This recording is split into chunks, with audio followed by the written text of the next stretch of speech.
'Cause I've been living life right like I could just die any minute. Going for a ride down the side, PCH country limit. And here we are, Thomas, going back to the land down under. I wish these folks with their music and their royalty, I understand where everybody's coming from, but I would certainly love to use a little bit of Men at Work at the beginning there. I'm from the land down under. Remember that?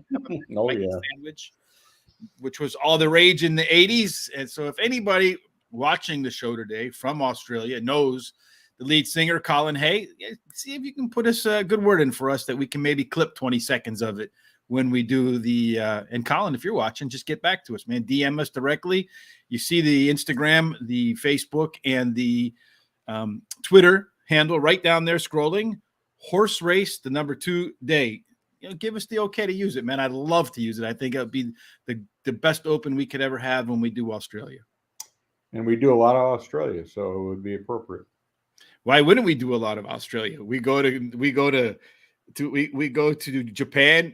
We don't do so well. We go to Hong Kong. It's okay. We go to New Zealand. Ooh, we probably ought to make that trip. Yeah, that was not good. We go to we tried Australia, and we do well. Yeah, so Australia, South Africa, we didn't do so well, and Singapore did okay actually. Singapore, and of course, then now with the UAE and Maidan, we're going to see the Gold Cup coming up pretty quick. And we're not too far away from the weather breaking over there in Europe either, so we'll probably find ourselves in England and France before long. Yeah. So today in Australia, we have like the 2 different worlds at 2 different tracks. We're going to do Randwick, the Royal Randwick, and we're going to do the other one is Flemington that we're going to do. One of them is a good rated track, so it's going to be pretty good. I think it's good 4. 4 was the last thing I saw. And then the other one is Heavy 10. So Heavy 10, they might as well just rename that Swamp Racing. Yeah. Well, and there's always a chance with a Heavy 10 that they'll cancel the race. Cancel. So depending on the track. But there's some very big races there. So yeah, $1 million races. I don't think they're canceling. They're going to pull the plug on those. So no, well, they might want to pull a plug quite literally, but figuratively anyway. But unfortunately, that's not an option with Mother Earth. No, doesn't work that way. No, it does not. So why don't we get started, Tom? We'll start at Flemington, race number 4. Let me pop this open a little bit. Race 6. Yeah, it should be race 6, the Blamey Stakes. Did I do the right one here, or did I just write the wrong thing? Oh, hold on. I wrote down good 4. Never mind. Race 6. You're right. The Blamey Stakes. And then the first. Me in a bit of a panic too. I'm going race 4. Yeah, I wrote down good 4, and I didn't. My handwriting is. I should have been a doctor. But race number. 12 years of school. Now that's funny. Anyway, the first horse, Zaki, seems like it's listed in both.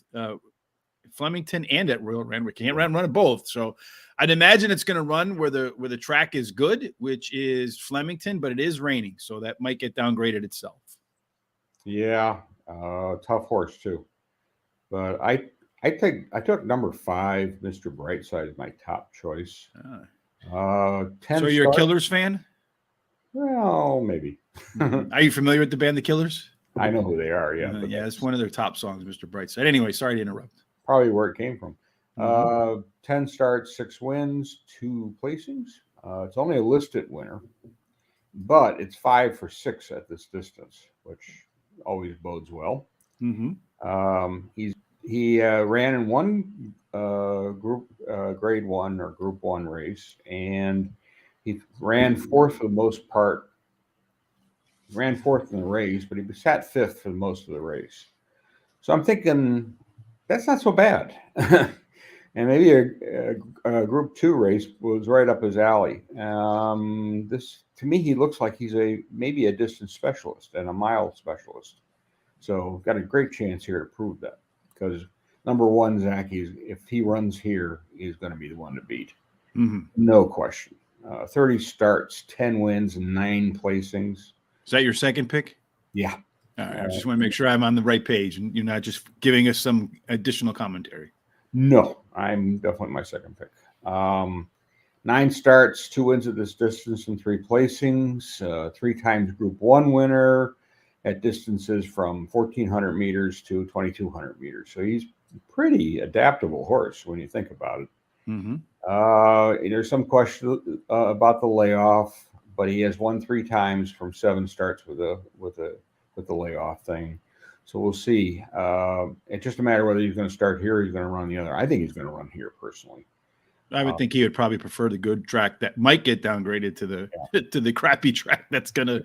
Again, I'm not in the owner's mind, so I don't really know, but I certainly think here this looks a little better spot for him. Mm-hmm. And he's definitely talented. He's proved that in the past. And number 6 is my third choice. Corner Pocket. He has 10 starts, 8 wins, and 2 placings. He's never run this distance, and he's stepping up in class. What I found interesting is he's a 5-year-old gelding. So this is one of those, and I'm going to say this a couple times in these cards, is patience and age and maturity has helped a lot. He's 6 for 6 in his last races. You can't beat that. Yeah, he's stepping up, but he's been winning, and he's been doing it fairly well. So I had to go with him. And one of those was at the track. Yeah. In one of my books, which is way over there, so I can't go get it now. It's called Thoroughbred Cycles or something like that. Along those lines, they mentioned they studied like all these geldings, and they found out that gelded at 5 is when it either really works or not really works. So that's interesting that you bring up that it's 5 years old. So it's an angle you might want to write down in your books. 5-year-old geldings, horses sometimes change form there. For me, I'm going to start where you left off, Thomas, with Corner Pocket. Horse has only run last, as you mentioned, it's been lighting it up. 6 wins in the last 6 months, 2 for 2 at the season, 1 from 1 at the track. And most importantly, when the horse runs on a good track, he's run 7 times, got 6 wins in that. So I think you're going to see this horse forwardly placed. And I don't know that there's a ton of other speed in here when I was looking through the different past performance lines. My second pick is was your first pick, maybe, Mr. Brightside? Yeah, that was my first pick. I like that.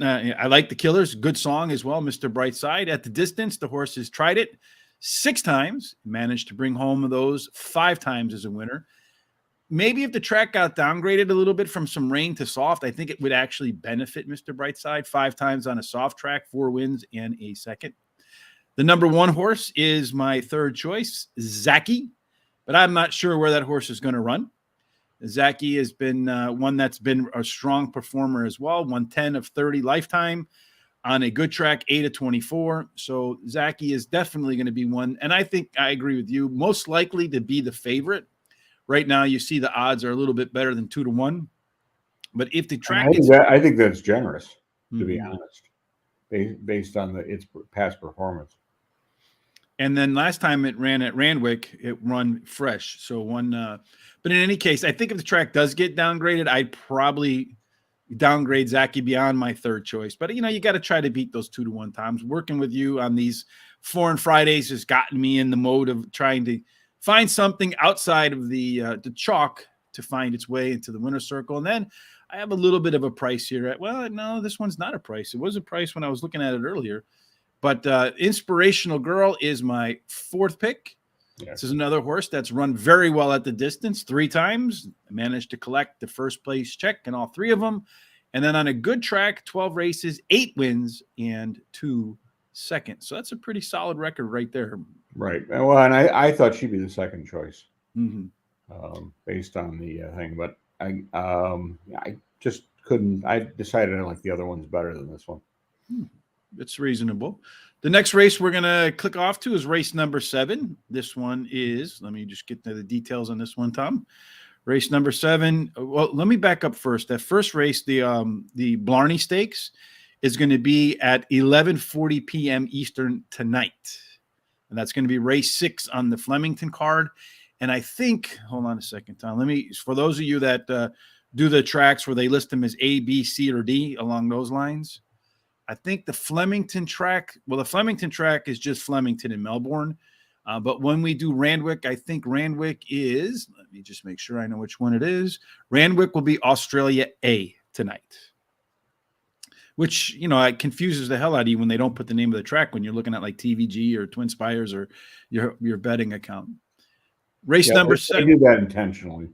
Yeah, well, I mean, it's already confusing enough because we don't, you know, it's not our homelands, but you know, we try to be as helpful as we can possibly be here beyond just trying to find winners. This race is going to start actually tomorrow morning, Saturday, March 5th at 12:20 a.m. Eastern. So, but if you're in the Central Time Zone, like Thomas and I are, it'll be 11:20 p.m. If you're in Terry's time zone, it'll be bedtime. So we're going to start with this race, which is 1 mile on the main track, it looks like to me, on the dirt course. Okay. Thomas, what do you think about this one? Oh, this is the Guineas, Australian Guineas, so it's a Group 1 race.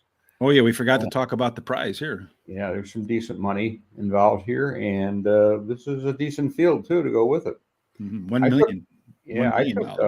I took number 3, Pro Fondo is my top choice. 3 starts, has 2 wins and a placing.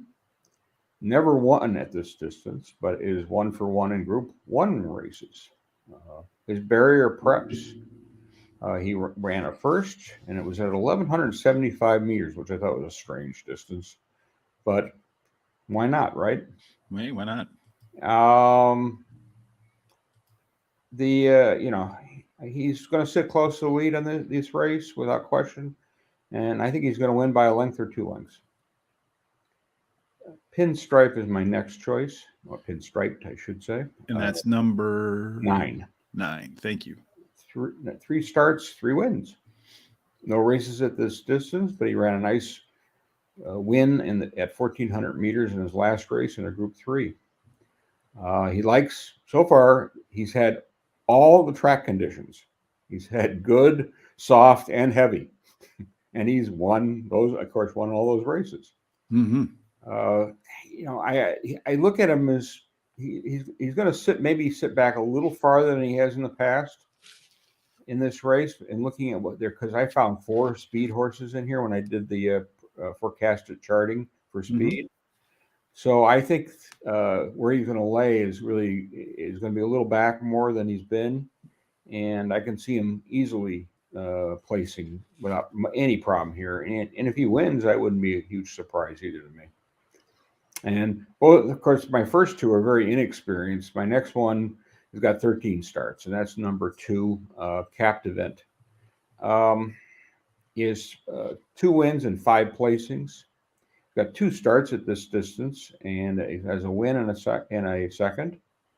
2 races this season in Group 3 races. He ran 6th in his first start, and he ran 3rd in his next start. He's been improving without question. He's been sitting mid-pack in the race and then moves up. I should point out he did fail as the favorite last time out. Mm-hmm. I had to go do a little digging because I wanted to find out why. If there was any, you know, they checked. Both last 2 races, he's been vet checked and was clean. The stewards wanted to see what was going on. Mm. But, you know, he's a Group 1 winner, but he likes to misbehave. And he did that last time and behind the starting gate. So he may have run his race prior to running this race. Prior to the gates opening, yeah. Yeah. So I think he's good enough for placing, and I don't know if he's good enough to win. And if he misbehaves, then anything could happen. Well, it's racenet.com.au. This is where the data from the screen is on the site that we're sharing. The comment down here says, ready to peak and 3rd up and right in play for this Captivant horse.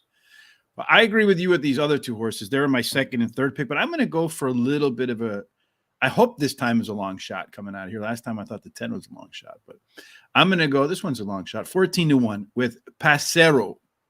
It is a 3-year-old colt. This horse has run when you look at the last time out, ran 7 furlongs. And when you look at it relative to the favorites in this race, and I think the favorites are number, you have the Pinstriped as a favorite, one of the favorites. And then you also have the 3 horse, I think was another one of the favorites. at 475. The one horse, the 2 horse, when you look at all of their 7 furlong times, actually Pacero's last one was the best of the group. So, for those of you who do times, or those are some disagree with it, like Sean, I think times are a tell, because it tells you how fast the horse can run. And if he runs the same race he ran last time, Pacero would probably win by about a half a length. He's run 3 times in his life, 2 wins in his second. They were all on a good course. So not quite sure what to do if the horse is gets the tracks get downgraded. But we'll see. Last time out, too, he was just run down late. So it'll be interesting to see what this horse can bring to the table. Hopefully bring some nice prize money for those who bet on him. I'm also with you, Tom. My next pick was Pinstriped, another horse that's done well on every single course, as you mentioned. It's hard to overlook a horse that's run 3 times and managed to win all 3 of them on 3 different surfaces. I think the way you can define that is this is a horse that has heart, right? He wants to win no matter the circumstances. And versatility in terms of what he is running on. Mm-hmm. Number 3 is my next selection, which is Profondo. It's another horse that's done nothing that you can complain about. 3 races, 2 wins, and a second. You talked a little bit about all of the ability that this horse. This one just only needs to be close, to be right there to test its limits and the rest of the horses in the field. And then I'm going to finally close out my picks here with an American horse, 17-1. So some prices in here. Lightsaber. It's a horse that seems to prefer the good course. 9 races, 4 wins. Get it on any other surface and has not been able to find its way into a winner's circle. So we'll see. It does have a Group 2 win, a Group 3 win. We'll see if it can get $1 million win tonight in Australia at Flemington. So from Flemington, we're going to go from a good surface to, like I said, we're going to go to racing in the swamp at Royal Randwick. So I hope we're going to start on this race, the right one, race number 5, Thomas. Is that right? Yeah, we got a bunch of scratches in that race. No, I hope we probably do. I just don't know if mine are in there or not. Well, there we go. I hope some of my horses are still running. We'll see. That's all right. So race number 5 at Royal Randwick, Thomas. Tell us what you meters, like. So 5 furlongs. It's a Group 2 race. So, and $500,000 Australian is up for grabs here. Mm-hmm. And I couldn't get past number 1, Nature Strip. 35 starts, 19 wins, 7 placings. At this distance, it has 16 starts, 9 wins, and 4 placings. He's won at distances from 1,000 meters to 1,200 meters, and with a win rate of 54%. I'll take that any day of the week. Mm-hmm. He definitely needed his first start of the season. He ran 7th for most of the race, then made the turn. On the turn, he moved up. He also had some traffic problems, so I think that probably hindered his ability to win. I liked his barrier trials race coming into the last race, so I think this can only means he's going to keep going forward. And based on that record, I'd be surprised if he doesn't. I took a little bit of a shot with number 5, a head start. 7 starts, 3 wins, 2 placings. By comparison to the 1 horse, he's inexperienced. Mm-hmm. I would say a little bit of a shot is understating. It's 100-1 to right now. Yeah, that's a shot. It is. Well, I mean, in a short field, why not, right? Absolutely. The distance, he has 2 starts. He has a win and a placing. Mm-hmm. He got an okay barrier trial before his last run in a Class 3 race. So this big difference between what we're running in today. He did okay in a Group 1 race, but he's going to step back up. And with all the scratches that are in here, I kind of put, why not? Why not? Yeah. Number 2, Eduardo is my final choice. 25 starts, 10 wins, 9 placings. He's at this distance. He's got 6 starts, 2 wins, and 2 placings. He ran 3rd all the way around the track in his last race, and he finished 3rd. He won both of his barrier trials, which is always good to see. And, he may benefit because he does have some speed. He may just sit right there. And in a small field like this, he may be able to steal a race. And especially with the swamp, that's certainly a possibility. So that makes 1's chances a little weaker because of the having to come from behind. Yeah, I looked at these races and I was focused on the horses that did well in the heavy. So this horse in its heavy on the one horse. So to me, it's the 1 and the 2, right? Those 2 are the ones that are out. One of them, I'd say, if I could, it's probably 75% chance. I think one of the 2 of them ends up the winner. And I think it's probably at worst 50-50. They run some order of 1-2, right? Because they just look to be that much better than the other 2 horses. But for me, I didn't take the 5 horse. You went with the 5 horse. I thought I was going to go with the longest price on the board here, but I'm going to go with the second longest price on the board as my second selection, my third selection. That is the 6 horse. That is Shelby 66, probably a pretty smoking hot car at the time. But if you look, this horse has run 21 times, Thomas, has 3 wins in 21 races. He's run on a heavy course 4 times. And he's 100% in the money with 2 wins. So 2 of his 3 wins came in the 4 heavy. He's going to get that today, unquestionably. So I think he has an opportunity to keep that in the money perfection. Perfect. So that might be one that maybe sneaks in between those 2, could possibly end up third. I don't know if they're going to have trifectas still or not in a shorter field, but if they did, get thrown out. You think it will get thrown out? Yeah, I don't think it'll be a trifecta. Just exacta. Maybe backdoor exacta on that one. And then my last pick is the Splintex. It's another one that seems to do exceptionally well on the heavy, run on the heavy 2 times, managed to collect the winner's check in both of them. So it's a perfect record. It's kind of hard to argue with perfect records, right? Definitely. So one place that they're not going to throw out today is if you go to horseracingtoday.net, Terry, as he does every day, has his best bet of the day out there. Today, it's at Aqueduct Racetrack, race number 6. Terry likes number 1, Incontrovertible, number 6, How Lucky, and number 4, Summary Judgment as his top picks today. And if you're still going to do some other American racing later on tonight, Tom, have you seen this stuff that our friend Tyler Connor's putting on board? Yeah, it's been very interesting to see the comments. So Tyler was a good friend of the show, again, at horseracingtoday.net. If you go over there to our website and you click on Tyler's notebook for Penn National, he gives us his thoughts on the horses that he's riding tonight at Penn National. So while you're doing Australia and you're looking over and you see that Penn National is 4 minutes to post to race number 1, head over to Horse Racing Today. Check out what Tyler has to say about Spin Cycle, and maybe Spin Cycle can add to your bankroll for these $1 million races in Australia. Yeah, slight difference in price. Yeah, probably. I don't think you could. I think if you add up all the winnings of all the horses probably running tonight, that might get to $1 billion. Yeah, at Penn National. Yeah, it would be interesting to look at that though. Yes, I mean I didn't I haven't think about that, but I'll go look it up later on and see. So the next race we're going to do is race number 7 at the Royal Randwick. This one, race number 7, Thomas, is going to be on at 12 a.m. Eastern, so right at to strike a midnight. So you better get home if you're riding that pumpkin. This is the other race that Zaki, the one horse, is listed in. That's also listed in the Flemington race. So we'll see which place he goes. I would imagine he wants to go where the turf is good, not where the turf is bad. This one is 6.5 furlongs, Thomas. How do you think it plays out? Well, and the difference too. Also, this is a Group 1 where the other one is a Group 2. Mm-hmm. So that and the distance too. This is 1,300 meters, which is 6.5 furlongs. And if you look at my handicapping, he's in one and not in the other in my top pick. So I think just if they knew what I was thinking, they would probably run him over there too.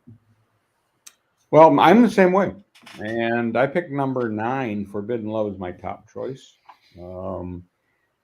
20 starts, 6 wins, and 6 placings. It's never run this distance, but that's not a huge shock because a lot of them haven't. But it won at distances of 1,200 meters to 1,400 meters. So right in the middle there. Mm-hmm. 2 winner at 1,400 meters last out. And he also has won won at the Group 1 level. She's beaten the boys before. And third up, she has two placings. So I'm hoping, based on her last effort that she'll be right up out there on top. And in this race, I think she'll settle close to the leaders and move late. It says right here, the speed map sets up in a similar fashion, with the mare getting a cushy run on the speed, and no surprise to see a similar result when she could not have been more impressive winning the last time out. So it's a pretty encouraging note right there. Yeah, it was, for me, it was hard to get past her. She just, the distance, she should be able to handle without any question. It's just a matter of where she's placed in the race, and when she's ready to go, will she go? Mm-hmm. Number 10, Lighthouse, is my next choice. Has 15 starts, 7 wins, and 5 placings. And at the distance, it has 2 starts with a 1 win. Group 1 placed last time out, sat third, and ran on to be for second. And frankly, was no match for the winner because I watched the race. Good form. Can't complain about this form right now. And be very surprised if this horse doesn't sit up front and is right there at the end. Number 8, Law of Indices, is my final selection. And 13 starts, 3 wins, and a placing. 1 start at this distance. And didn't do anything. This is a import, and I think it needed its last race, to be honest with you. In first run, okay, yeah. It is a Group 1 winner in France at 1,400 meters. So if ready, this is a talented horse. So it could be right in that, certainly in the money, but even up there on the top. Since we started, Thomas, I think the people who own Zachy are, since we started this race, are listening, because I said I would run him at the other place, not here. And since we started, scratched just within the last couple seconds. So that's interesting. They must be paying attention. I'm going to start off like you with number 10, Lighthouse. Lighthouse has run on that heavy track one time, has a win. And you like to see that. The horse has done pretty well at the class, 3 times, 1 win, 2 seconds. So I do have Lighthouse as my top selection in here.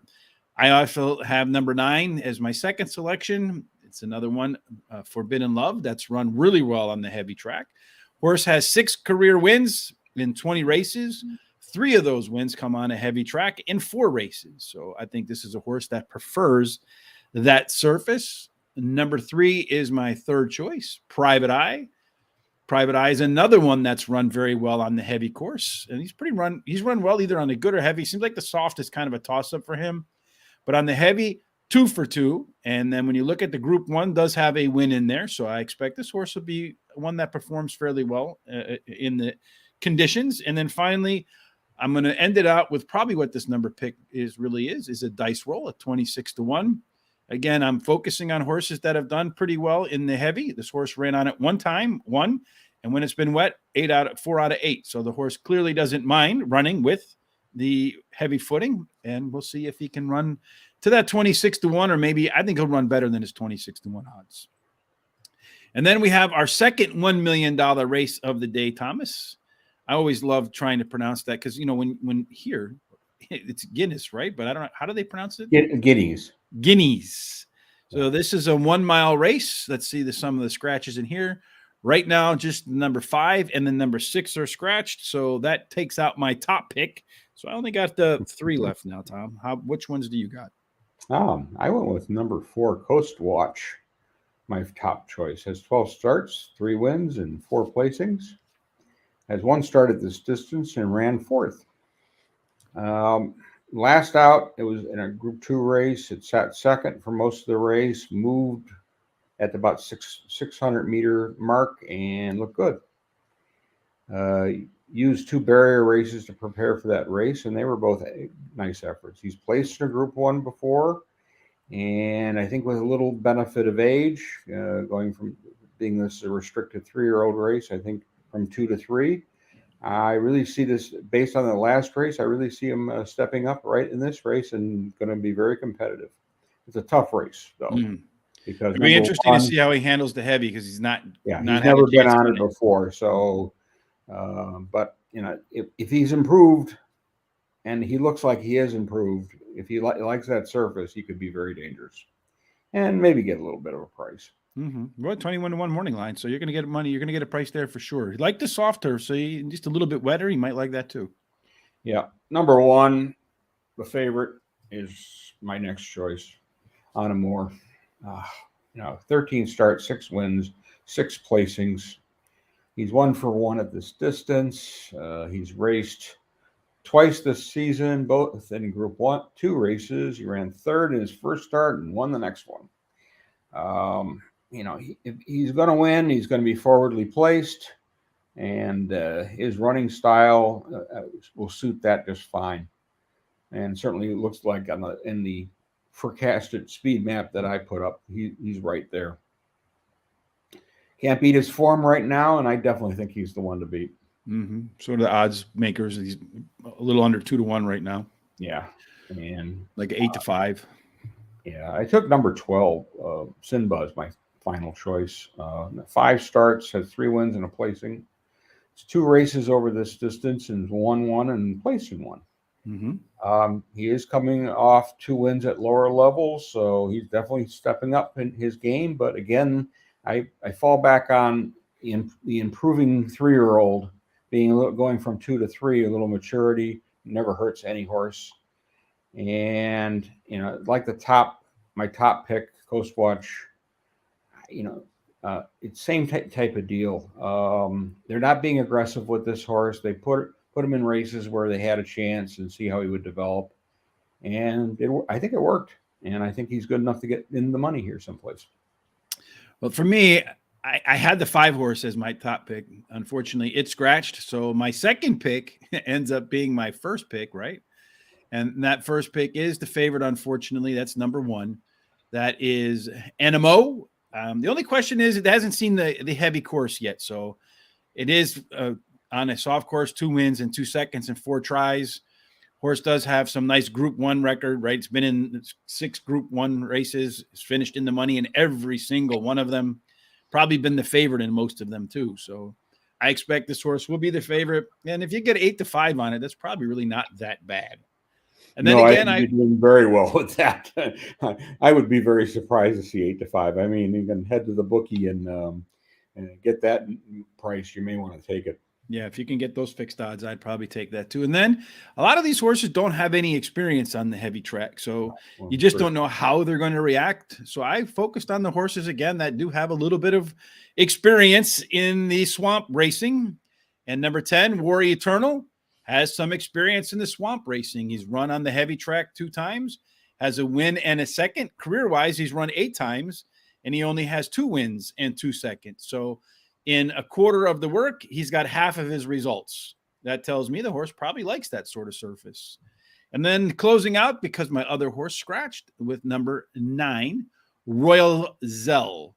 Again, horses that have some experience in the swamp racing, I expect to perform well. This horse has run on it 2 times, Thomas. And how many wins does he have?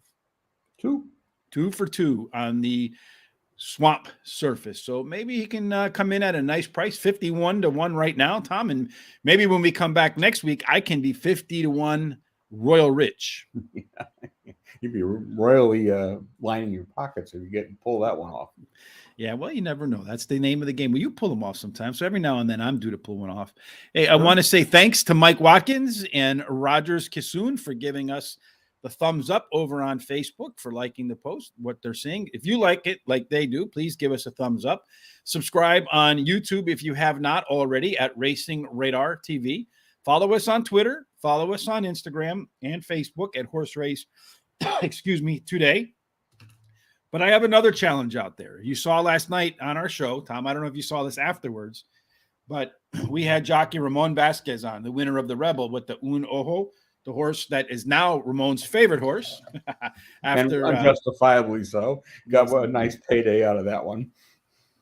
But I jokingly said last night, if we get to 1,000 followers on Twitter, right, that Sean would go ahead and do a TikTok dance. Well, Ramon put that out on Twitter afterwards that said, hey, get these guys to 1,000 because he wants to see Sean do a TikTok dance. So now we have a new goal.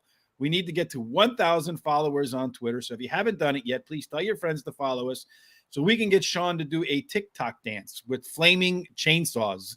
We won't make them real chainsaws, maybe fake ones, but and then I joked, if we get him to do it, he's got to be Speedos, Tom. So what do you think about that? I think I want to be watching that for sure, and hopefully I get to see it live. It's one of those things that if you see it, you can't unsee it, I'm sure, right? You know, well, I suggested we do topless, be the topless handicappers, and that didn't go over too big. But not with us, Tom. There might be some other folks on the planet that, if you had a topless handicapping show, might do exceptionally well. Yeah. I don't think this is one of them. Well, Naked News has done okay. So if you haven't yet, you see this nice hat, number 6. I like it. Everybody who's seen them so far has said they like it. I was walking in the store the other day and someone just asked me, what is that? And I told them they weren't even they were unfamiliar with horse racing. So if you haven't done it yet, go over to horseracingtoday.net, click on HRT gear, and you will see you can pick this stuff up. And starting today for the next couple of days, 6 days, you hit this button up here, redeem, you will get 15% off. So you'll help support the show and get yourself some great gear that you really, quite frankly, can't get anywhere else. You get this nice number 3 shirt here. And then on the other side, you see they got the HRT logo, which I think looks really sharp on the ones that I've had so far.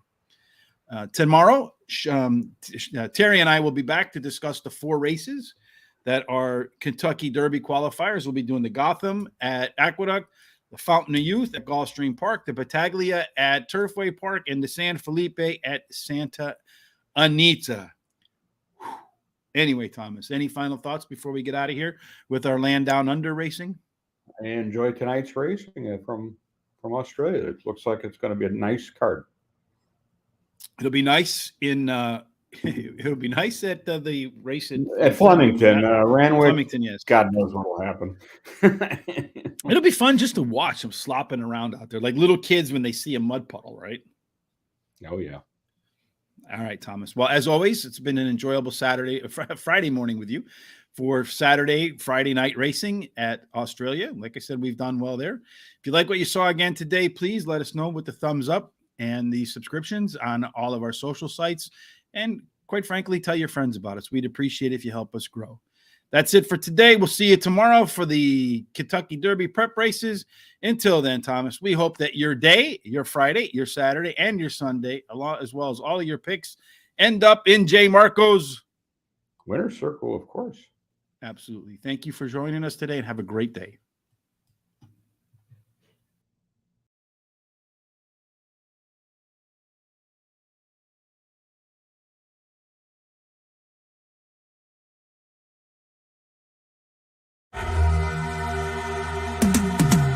Cause I've been living life